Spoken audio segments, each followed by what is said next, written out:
First, I want to welcome everyone to our Songs for Justice Volume 6 webinar. Thanks for tuning in. I'm John Gertie, founder and executive director of Music for Everyone. And I think probably we will start with exactly what this Songs for Justice project is about. Music for Everyone's mission is to cultivate the power of music to transform lives, schools, and communities. The explosion of civil unrest that boiled over after the killing of George Floyd forced us to consider how we might leverage our resources and music's power and potential to meet that mission in the context of these current events. And the fact that the majority of our students and families consist of people of color only intensified that feeling of responsibility to act in a concrete and meaningful way. When you couple that with the fact that music has been at the center of every human rights and social justice movement in the history of mankind, it made sense for us to initiate this program. So Songs for Justice was born. Songs for Justice is a convergence of music, spoken word, visual art, poetry, history, as well as discussion questions into a series of vinyl 45 records that include inspiring and educational information and resources to stimulate dialogue and ultimately healing and change. These records will continue to be released periodically. Each record will feature various leaders, events, and narratives around an array of civil and human rights causes and issues. We hope that each of these records and the music, speeches, art, and information contained in them will provide context and insight to inspire you to reflect upon and act upon issues relating to justice and equity. Further, we hope to use them as a vehicle to engage others around these issues. Only until we become better educated, more willing to engage in honest dialogue and commit to behavioral change, can we move forward together in creating a more just and equitable society. So each of these volumes, and this is volume 6, addresses different issues. This one, volume 6 in particular, where we've partnered with Church World Service, we're highlighting issues around immigrants and refugees. So generally we start with a discussion about, well, let me introduce who's on the panel right now. We have Matt Johnson, who is a strategic community partnership officer for Church World Service. We also have Roger Avila Vidal. He is a Know Your Rights specialist at Church World Service in Lancaster. He works with his team to support unaccompanied immigrant youth, informing them of their rights and information on the U.S. immigration court system. As a DACA recipient, Roger has always been passionate about initiatives that serve immigrant communities. He studied sociology and international affairs at Franklin and Marshall College, becoming the first in his family to graduate from college. We also have Ahmad, right? Am I pronouncing that correctly? Ahmed. Okay, thank you, Ahmed. He is a city councilman here in Lancaster, community organizer, and refugee leader who resides in Lancaster City. We also have, we have Carrie Carranza, who is hold on, let me make sure I get that right. She's the Church World Service Immigrant Children's Program Manager. I think we have everyone who is on the call at this point. And so what we'll do is, usually it's kind of a two-tiered discussion. Wait, one last thing, hold on. Before we do that, we got to pay the bills, right? We got to thank our sponsors, the Presser Foundation, Lancaster County Community Foundation, Benchmark Construction, and Listrak are our primary sponsors for this project. So usually what we do is we start with the musicians and poets that are on this record. Side A is this was a song by Joel Machecki. And Joel, we might be having some technical difficulties getting Joel on, But what we're going to do is, and we're going to play the song that he put on this volume. It's titled Lancaster, and we're going to play that for you. I think we're ready for that, Brendan. Can you put that on? Absolutely. Do you want to start with Matt? Joel is going to be joining us here relatively shortly. Okay, sure. Okay, well, I'll tell you what. Let's do this. How about we talk this? The second part of it usually is to talk about issues related to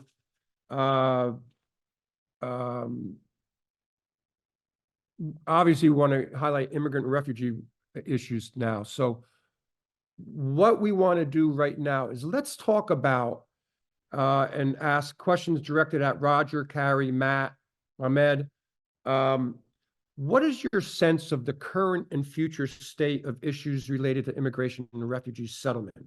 What are the key issues and challenges? Anyone want to take that on, given that's the focus of this record? Roger, you want to take a first shot at that? Sure, yeah. So as mentioned, I am a DACA recipient. For those that are unfamiliar with DACA, that stands for Deferred Action for Childhood Arrivals, which was a policy created during the Obama administration that gave minors who were brought to the United States and to have some form of protection. And initially it was supposed to be something temporary, and for a long, long time now, there have been no talks of trying to create a permanent solution. So for myself and the other 500,000 DACA individuals in the United States, we're in complete limbo. There can be the chance of it being completely taken away. We would then lose all forms of protection, which would include being able to have a driver's license, Social Security. This allows us to be able to work, to pursue higher education, and any other goals that we have. So for these discussions to stall, it leaves us in limbo, and it's a really scary situation. And then it's worse for undocumented folks in general, for them to not be able to have any form of access to social services, to support, to be pushed into the shadows and not be included in the conversations. It leaves them vulnerable to a lot of different issues.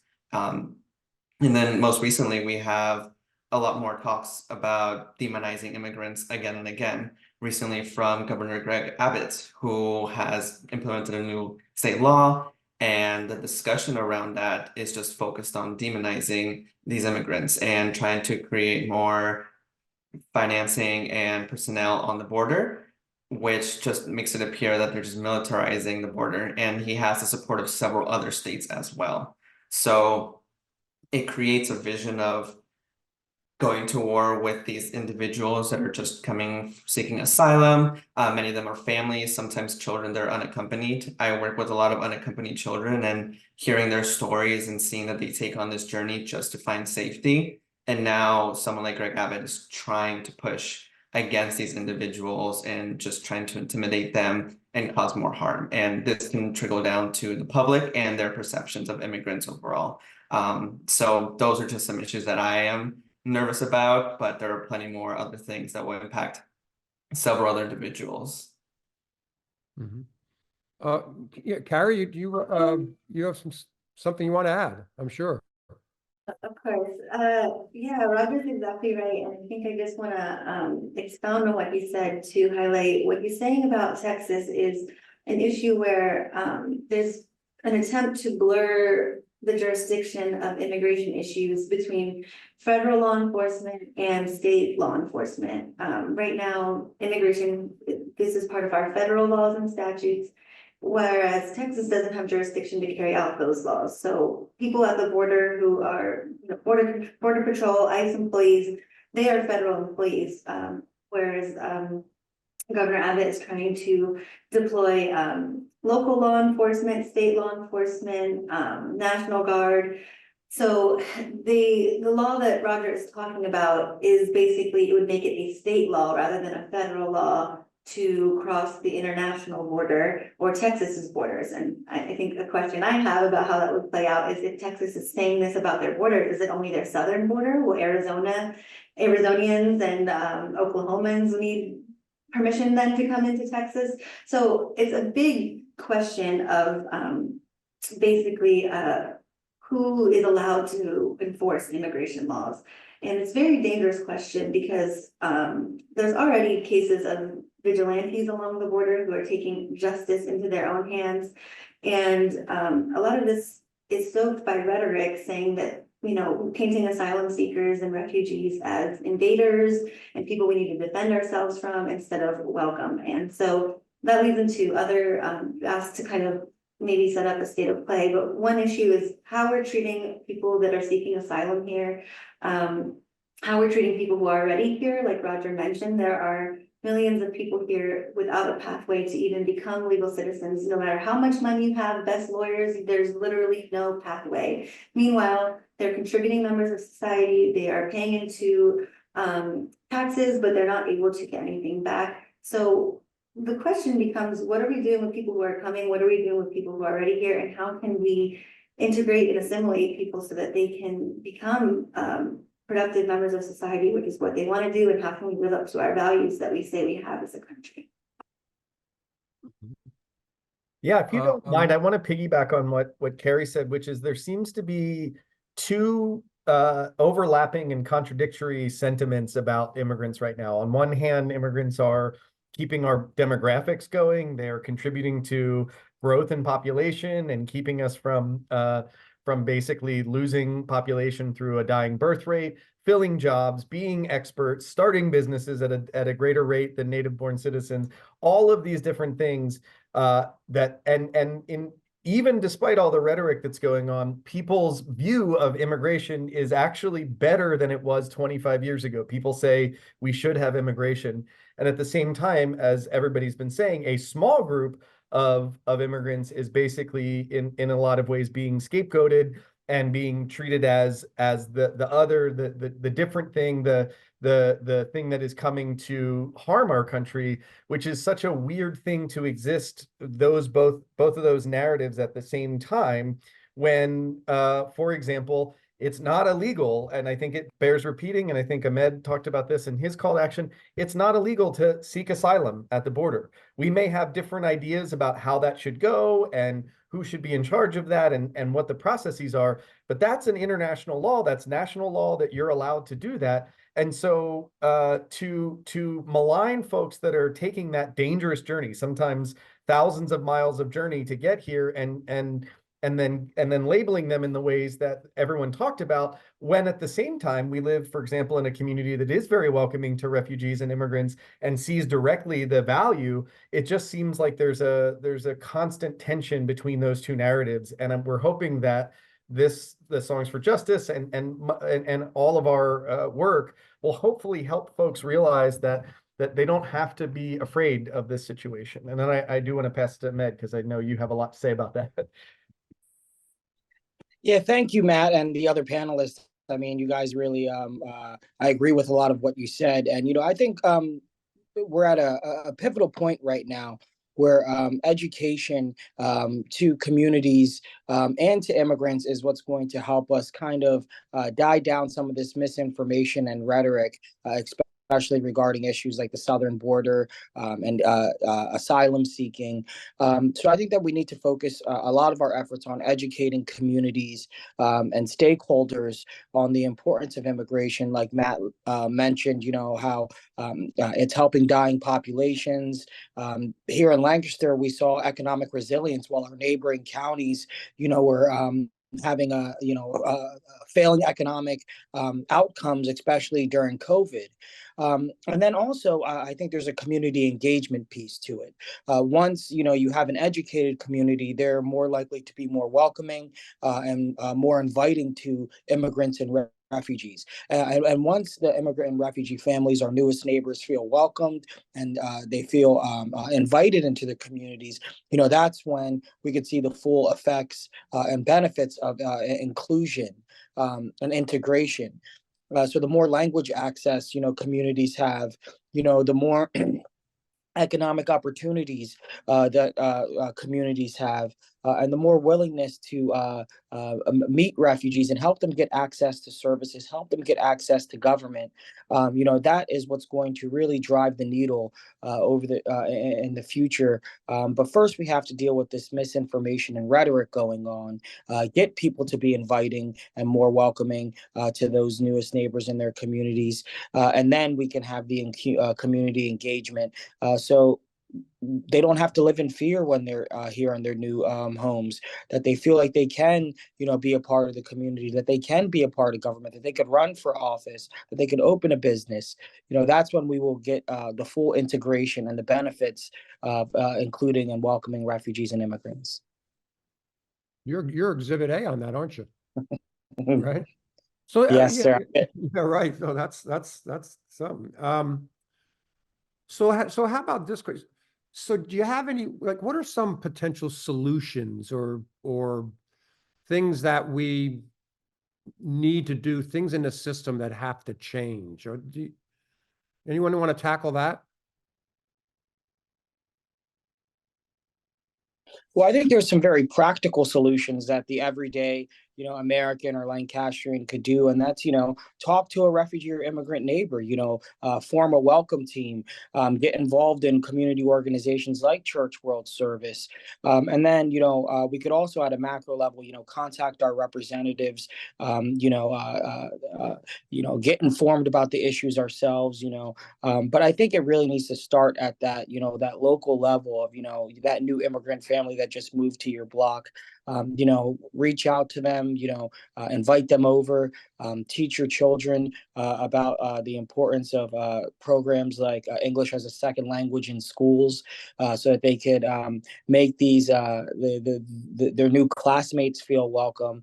But then again, the education piece and really civically engaging our leaders to make sure that they know where we stand on the issues as constituents, because the more we reach out to our representatives and tell them that, we don't believe in this rhetoric or hate speech that's going on in Washington in regards to immigrants and refugees, I think the more that they hear that from us, the more less likely they would be to engage in some of those political theatrics that we see going on. Mm-hmm. Anybody else?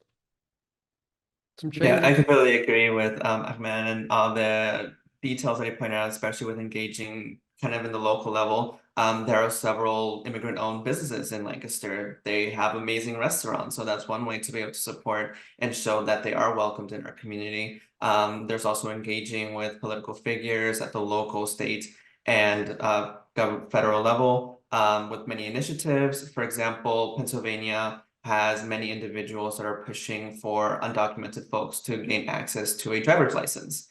There have been, if I remember correctly, 16 states that already allow this. This can make the road safer, making sure that people are passing driving exams, having insurance, and then for these individuals to have a secure way to access their workplace so that they can provide for themselves and their families. There's also a major movement called ECAR, which is every campus a refuge. So there are several campuses with student bodies and faculty that are hoping to welcome your refugees and be able to host them on campus, either in their dorms or apartments. Campuses have access to several things: food, showers, medical services, and several other things. So by allowing refugees, individuals, and families to stay on there, it can help them save up money, be able to integrate in their local community. And so there are many chapters already throughout the United States. One that does come to mind is Guilford College. I believe they've hosted over 42 refugee families who have all been clients of CWS in their area. So that's a great relationship for students and faculty and the campus itself to engage with these issues and how to be active problem solvers and engaging with the community.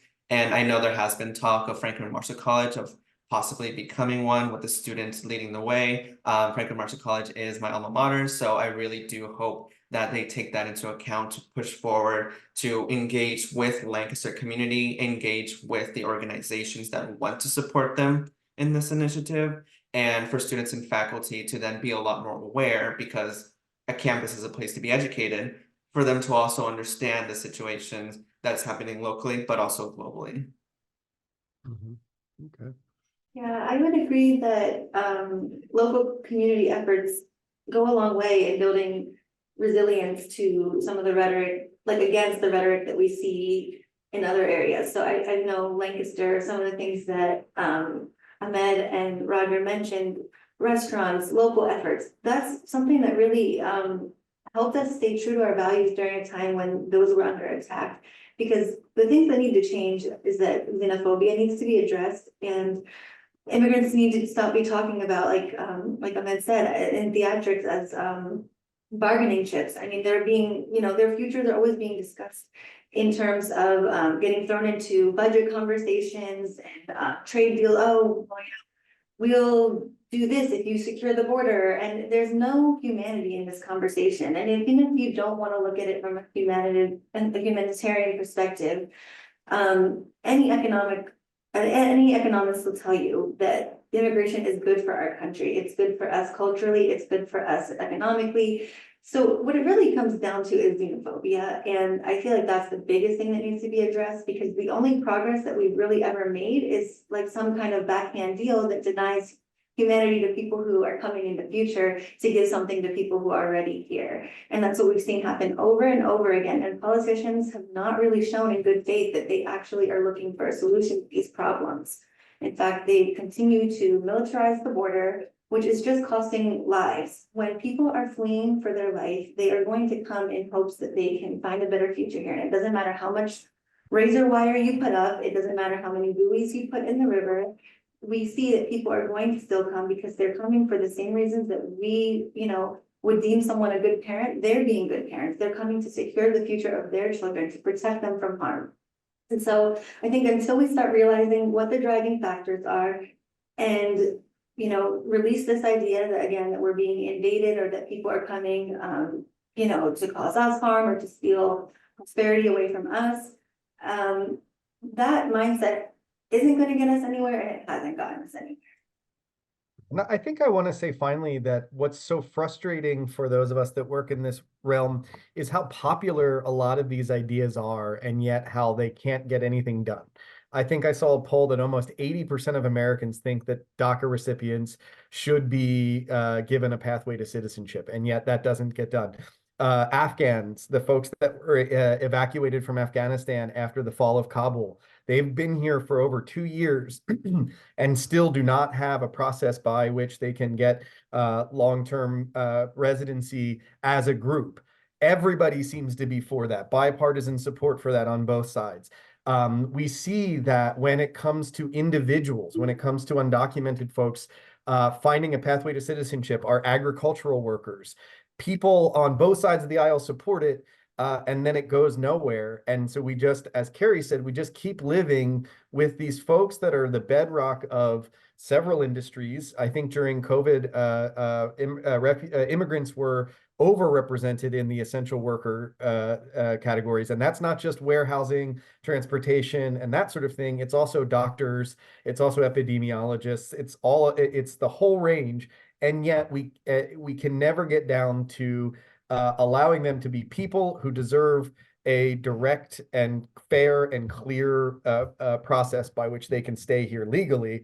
Sometimes people say, well, look, no one's going to let the Afghans that are here, no one's going to let them, get deported. Well, tell that to the person who's not sure. Tell that to the person who doesn't have status or who has family back in Afghanistan that is under house arrest essentially for, 2 years, that it's all going to, don't worry, we'll figure it out. So that's what's frustrating for us, is that most of the things we're talking about here are uncontroversial. These are things that most Americans agree on, and yet a small group of the sort of the talking class manages to derail any kind of work on this process.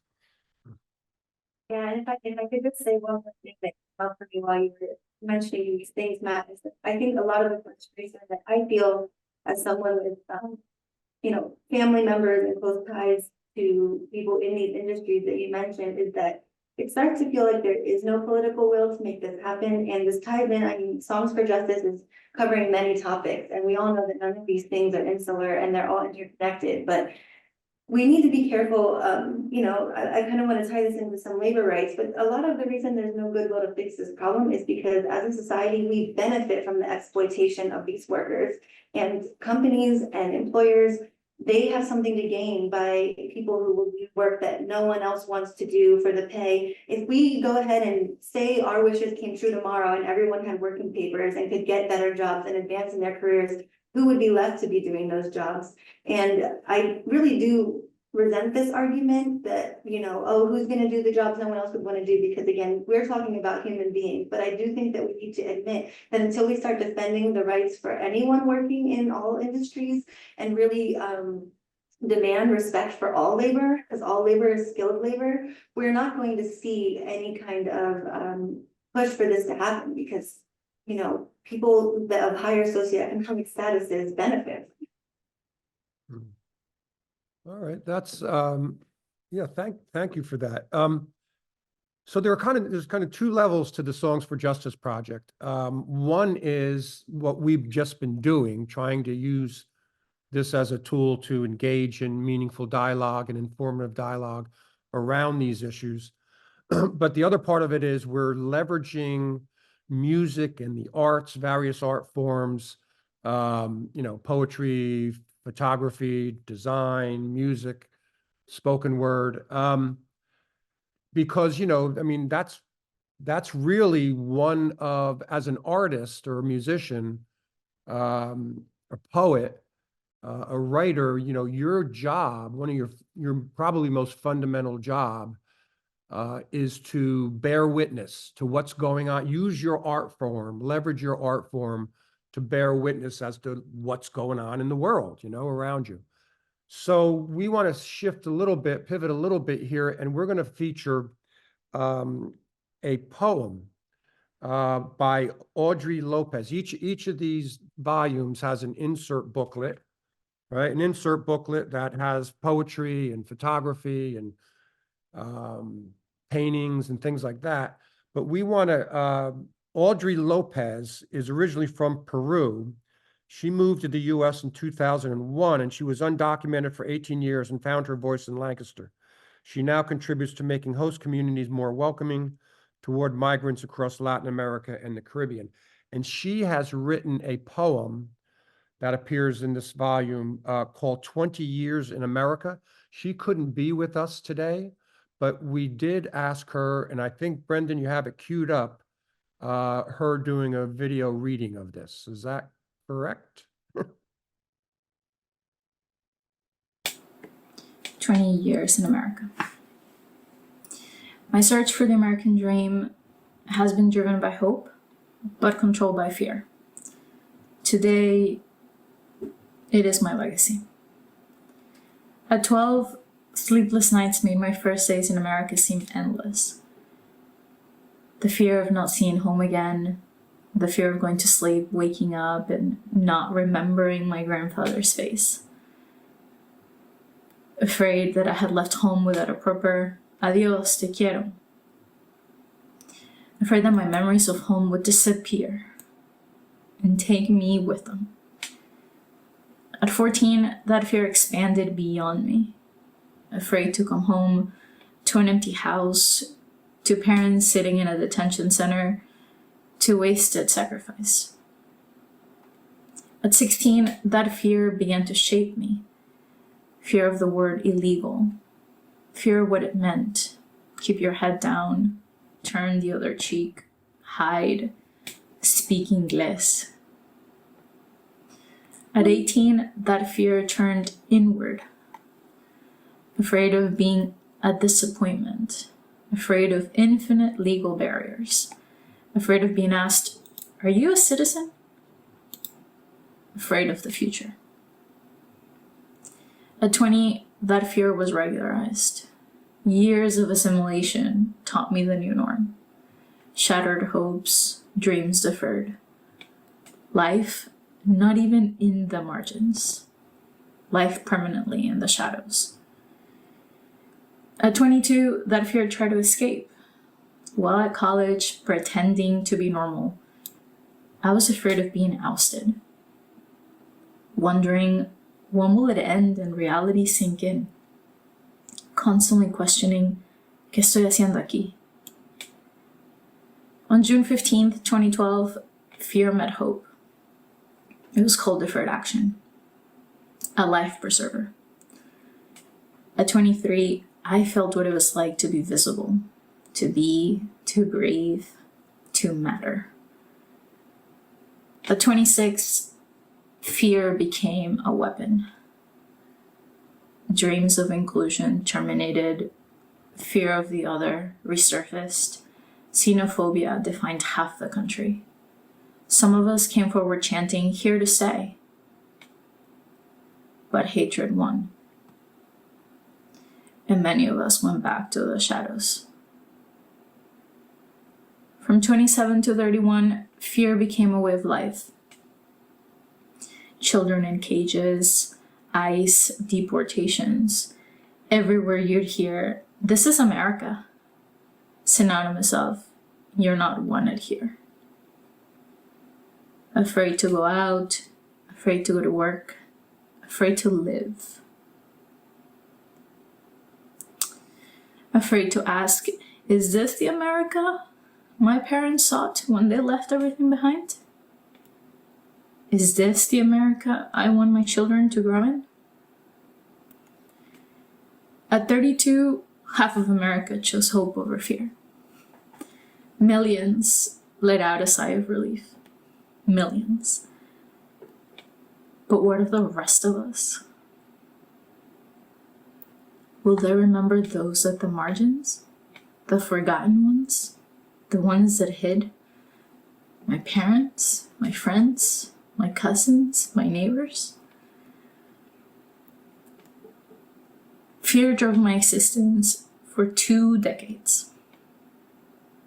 I survived because on my shoulders were the hopes and dreams of others. Like many immigrants, I survived because I had no choice.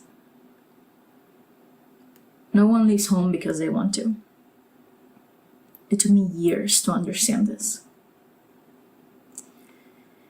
My child, my greatest wish for you is that you will not know what it's like to be an immigrant in this country. That my stories will only be stories and not your own. That neither the color of your skin nor your accent gives you away. That you treasure your heritage, that you can be you, unapologetically you. Mostly, I wish that you give and bring hope to others and not ever fear.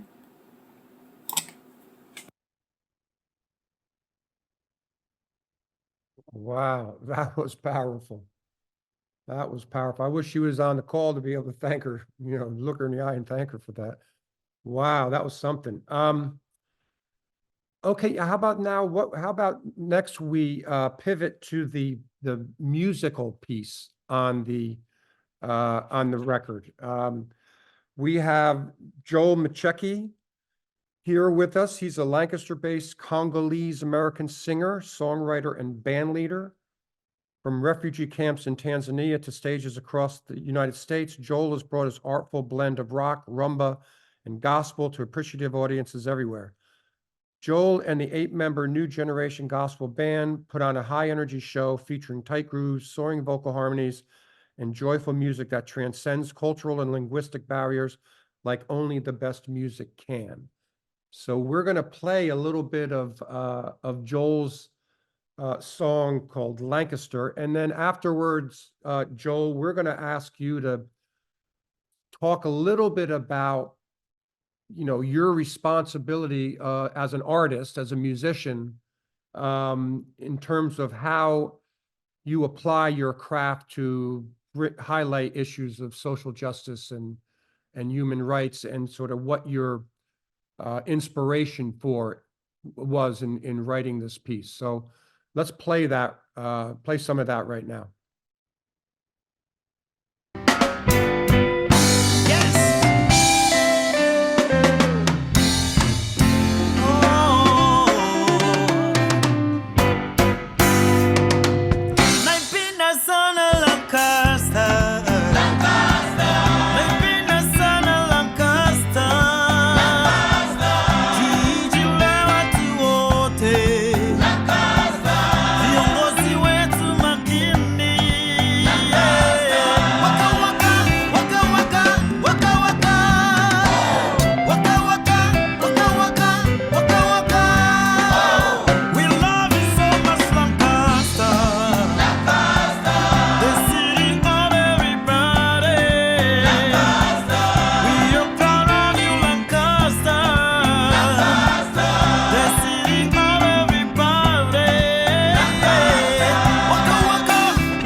Joel, welcome.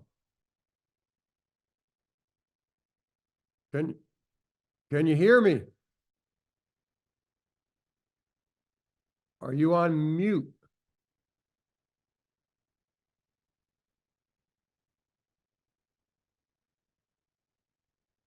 Joel, Looks like he's off mute, but I don't know if we can't hear you. Are you on your phone, Joel? Maybe turn it up. Oh yeah. There we go. Sorry. no worries. My my name is Joel Makechi. I'm a singer in Lancaster, the leader of the band of NHBC. At the beginning, I can say thank you so much for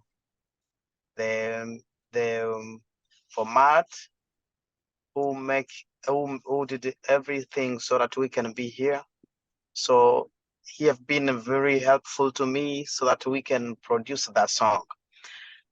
To me, justice is something that everybody need, everybody want, even the animals, they want justice.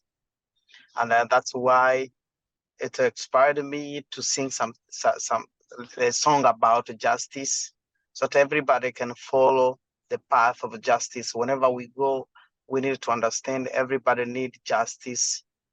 Everybody needs to live peacefully. Everybody need to have something that makes the heart to be happy. Now the world is something else because there is no justice. As we see, as we hear from the radio or the the news, there's a lot of injustice going on right now. So that is how, as a band leader, singer, I wanna like spread my feelings, what I think about people to become justice maker. We need everybody to be justice maker so that the world can be good place to live. Thank you. Thank you. Thank you. We appreciate it. Also, the other thing, any of the listeners out there, if you do have questions for any of the panelists, you can ask those questions through our chat. Next, what we're going to do is, now, this includes music, but also visual arts as well. We're going to put up a painting that art that was done by Mukau and Day Day. They're multidisciplinary artists in Lancaster, Pennsylvania. And Brendan, do you want to display that piece of artwork? And so if you read there, the inspiration for this, as they wrote, they're not with us on this call, but the painting was inspired by Habakkuk Mennonite Church. Wow. Where people from different cultures, Burmese, Karen, English, come together to celebrate their love of one another and God. Day Day and Mukaw are no strangers to working for Music for Everyone. They painted the Church World Service 2021 entry for the Music for Everyone keys for the city piano in a design that demonstrated how music can connect people from all cultures. So there again, we have, we're leveraging an art form to try to draw attention to these issues. Another piece of art form that we are highlighted in this record, and I'm going to ask Matt Johnson to introduce this piece. It's a spoken word piece. So maybe Matt, why don't you introduce it first, and then we'll play it. Yeah, sure. I think that everybody listening is probably familiar with the New Colossus. Maybe they don't know that's the name of it, but this is the famous imprint at the bottom of the Statue of Liberty by Emma Lazarus. It was written in the 1880s, and it's essentially, I think, a call for America to listen to the best angels of its nature, not just the better angels, but the best angels, in terms of the idea that America isn't a place that is just for one group or another, that it's an idea, and that idea is safety, it's inclusion, it's welcoming, And it's, you know, the famous give us your huddled masses that we all know, is at the end of a really beautiful poem about America being a light to the world and attracting people, which everybody, when we're kind of really paying attention to our better nature is behind. I also just want to point out that one of the things that came to my mind when we thought about doing this poem was, I believe that our office has 20 different languages spoken in the office. I think we have speakers of everything from Spanish, Ukrainian, Swahili, Kinyarwanda, so 20 different languages, Italian. And so we thought that what would be really cool would be for people to hear and translate this famous poem into their own language, speak that language, and then also speak it in English so that you could hear the way that all of those cultures come together in the vision of the poem. And the poem's vision being an America that welcomes people and is a beacon for the rest of the world, which hopefully we aspire to be. So I think that's so everybody on the recording are actually at the time were employees of CWS. Some have gone on to do other things, but I thought that that was something to be really proud of, to have so many languages spoken in the office.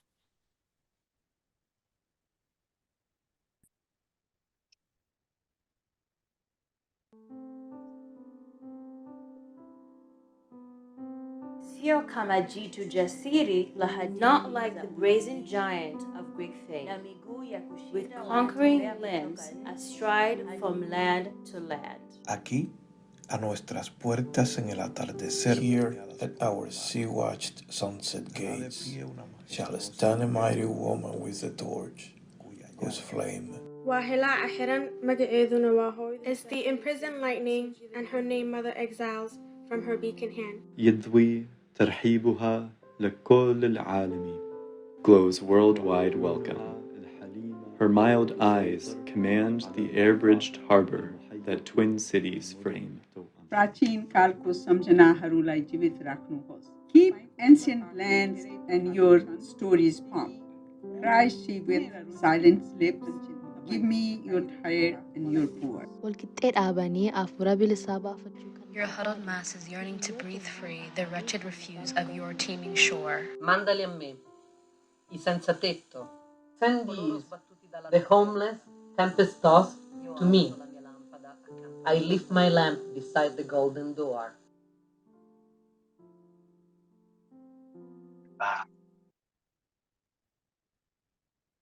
That was, I tell you what, that was a brilliant way to handle that piece. You all at Church World Service, you nailed it on that. Thank you so much. Thanks. Yeah, I mean, it really encapsulates what you do. But speaking of that, I do want to give you all an opportunity to speak more specifically about the types of things that Church World Service does. So however you all want to handle it, who wants to speak first, but we'd like to, you know, let folks know that of the good work that you guys are doing.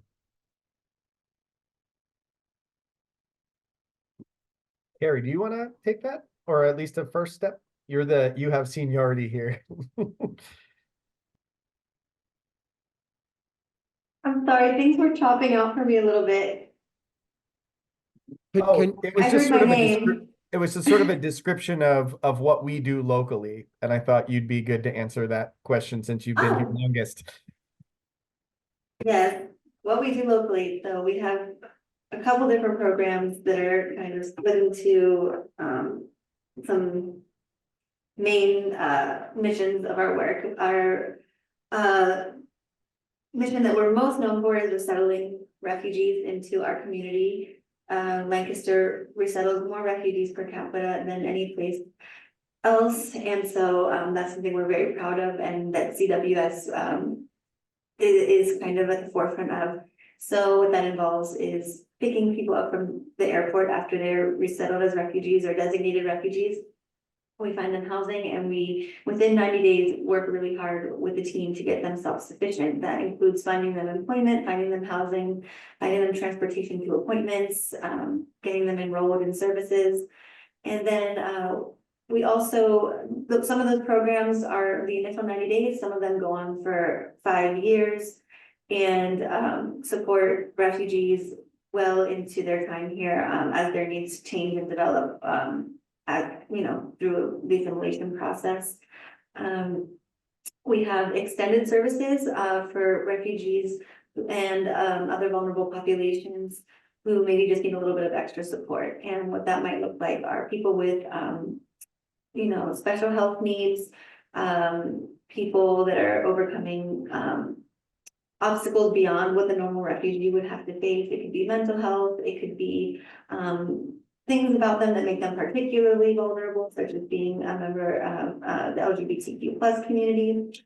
And then we also have our legal program, which offers legal services to anyone in the community. There are a handful of cases that we're not able to take just because of capacity, but for the most part, anyone can come and get a legal consult and find out information about their case and what their options are, talking with qualified professionals for a much lower cost than a private law firm.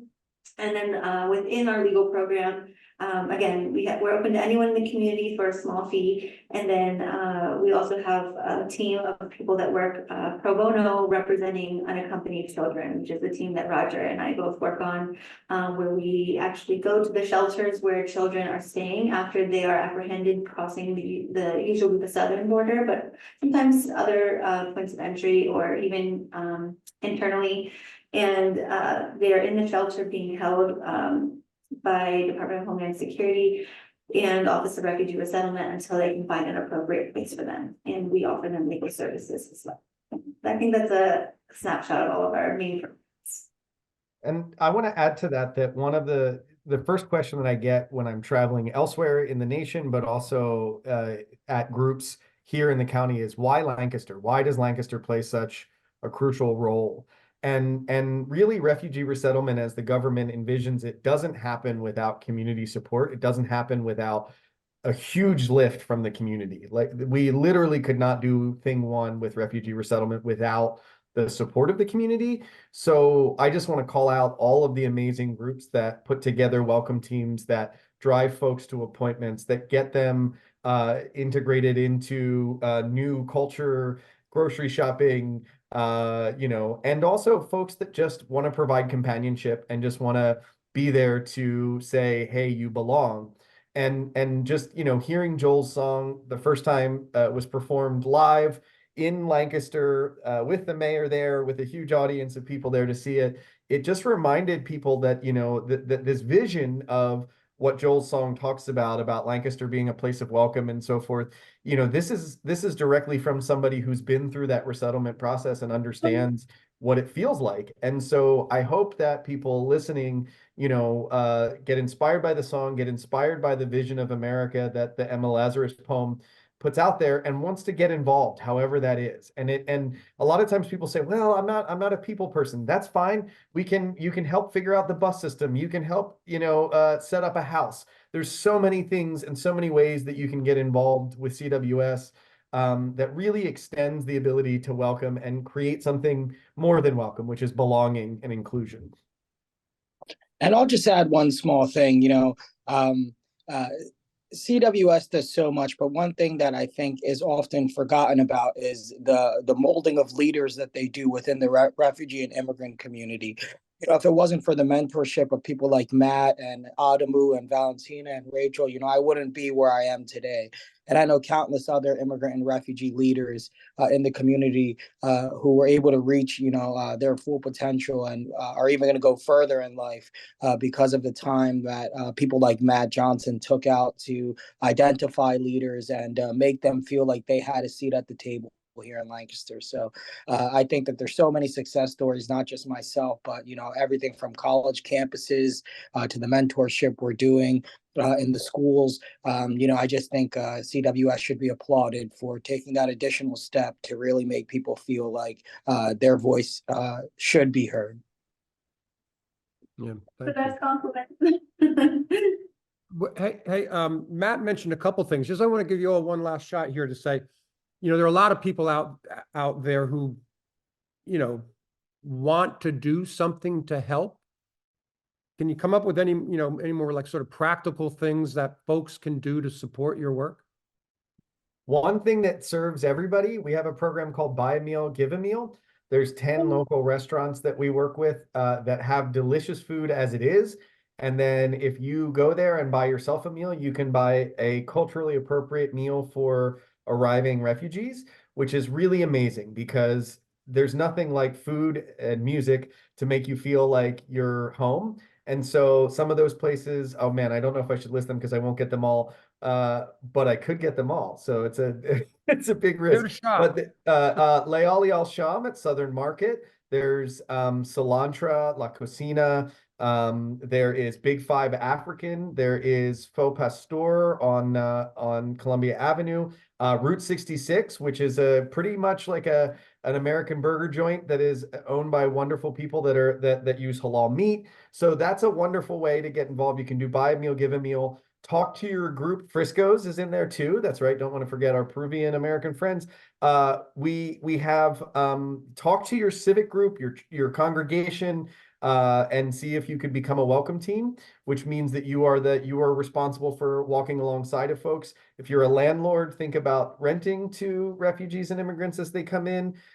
If you have special interest in mentoring, financial expertise, banking expertise, we have programs that provides youth mentorship. We have programs that provide financial literacy, ESL. I mean, literally, I have never met someone that we can't find something that would help refugees as they get involved. So there's a lot of things, but if you want to just do the simplest thing, go get yourself a really nice meal at the restaurants I mentioned, and then like buy another meal forward. And that way, when that family arrives, they're getting culturally appropriate food that they're going to love, because these are all places that we personally vetted for flavor and awesomeness. So yeah. All right, thanks. Hey, y'all, this has been a wonderful conversation. I really, really appreciate each of your contributions, not only to this webinar, but also to the record itself. Folks out there listening, you can purchase this volume, volume 6, or any of the others. Go to our website, musicforeveryone.org, and look for future volumes. This is an ongoing process. I believe the next one's coming out. We're going to focus on Latino Hispanic issues and challenges, and look for in the future. We're really excited about this partnership that we've engaged in with the Mix, where we're going to begin a series of songs for justice for kids.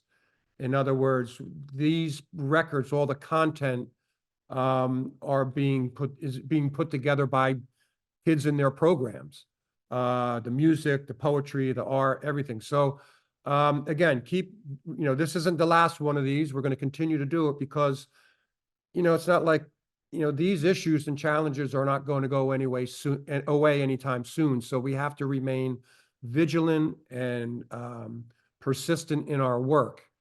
And I want to end, thanks again to our sponsors and again to all of our panelists. I want to end with a quote from Ben Stiller, who's the actor and filmmaker. "Seeking safety is a right, and it needs to be upheld for every person. Protecting people forced to flee is a collective global responsibility. We have to remember this could happen to anyone, anywhere."